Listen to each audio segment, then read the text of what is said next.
Moi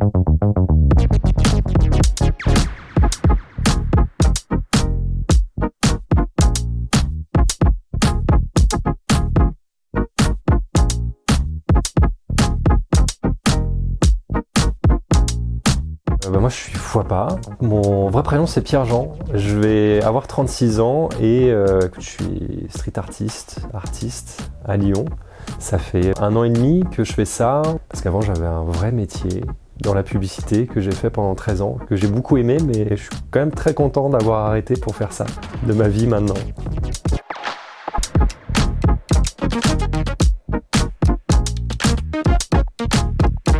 Il y a un terme que j'utilise souvent, c'est le pop macabre, pour décrire ça, où les gens disent la pop macabre, des fois je ne sais pas, le ou la pop. En tout cas, le pop macabre, c'est cette idée d'associer l'imagerie de la mort en fait, le macabre, donc les têtes de mort, les organes, le vivant mais un peu dégradé, un peu dégénéré, et le côté pop, c'est-à-dire quelque chose de très coloré, de très vibrant, le plus fun possible.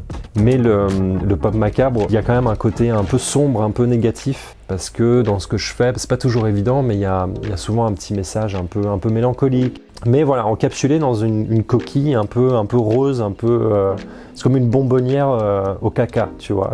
C'est un peu ça.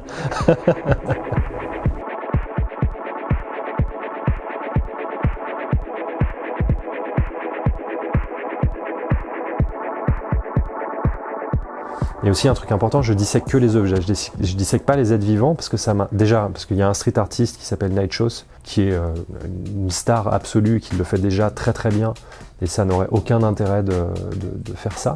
Donc disséquer les objets pour moi c'est déjà une manière d'être dans une tangente par rapport à tout ça, de trouver ma propre voie, et surtout d'explorer la relation très particulière qu'on a aux choses. La PlayStation sur laquelle tu jouais quand tu étais gamin, tu l'aimes. La première paire de sneakers que tu as acheté, idem. Ta planche de skateboard de quand tu étais gamin, idem. Et ça, à tous les âges de la vie, en fait, tu vas être attaché aux choses qui t'ont permis de vivre des histoires, qui t'ont permis de nourrir ta culture commune avec tes amis, avec ton groupe social à un instant T, etc. Et c'est un rapport qu'on a, je sais pas avec quoi d'autre on a ce rapport-là, en fait. C'est hyper particulier. C'est hyper critiquable aussi, parce que ça fait de nous des gros cons aussi, tu vois, de consommateurs et tout, mais c'est aussi hyper humain, tu vois, donc il y a, encore une fois, les objets qui nous sont chers font aussi partie de notre humanité au sens large, en fait, quand tu commences à creuser, c'est ouf, quoi. Écoute, cette dissection, tu sais, moi, quand j'étais gamin, c'était l'époque où ils étaient en train d'installer le tram, justement. Moi, quand j'étais petit, je trouvais qu'il ressemblait à un Stormtrooper, voilà, j'avais cette image en tête.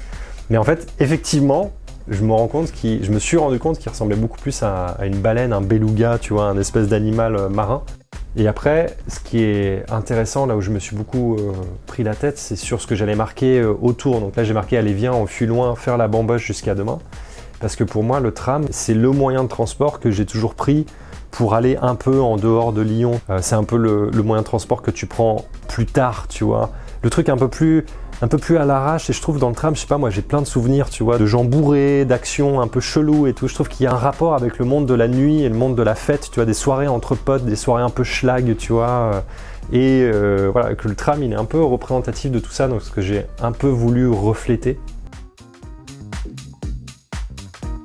L'intérêt aussi des dissections d'objets, c'est d'aller chercher des communautés qui sont pas forcément les miennes. Là, j'ai fait un maillot de l'OL, par exemple. Moi, j'aime pas le foot, je connais rien au foot, mais du coup, je m'intéresse aussi, je me pose la question de savoir, tiens, qu'est-ce qui, dans cet objet-là, va parler à ceux qui aiment ça? Quelles sont les valeurs? Je me dis, bon, ok, il y a le sens du collectif, de l'équipe, d'être derrière des gens, etc. Donc, c'est intéressant aussi pour moi de développer un peu une empathie pour des trucs qui me concernent pas directement.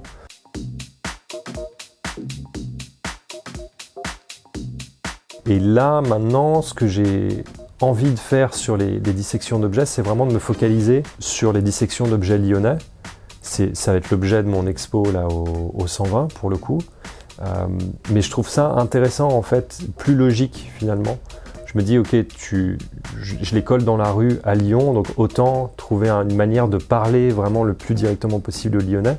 Mais à Lyon, là, tu vois, je vais disséquer le crayon, Fourvière, enfin des trucs qui sont aussi un peu plus délirants, un peu plus particuliers. C'est fun aussi de le voir comme ça, tu vois, de le voir par le prisme des objets et des lieux, mais au travers de bâtiments symboliques, tu vois. Parce que tu nourris le lien des gens avec la ville, un patrimoine, une culture aussi qui est différente et qui est potentiellement un peu plus large que quand tu te focalises sur une console de jeu ou un skateboard, etc.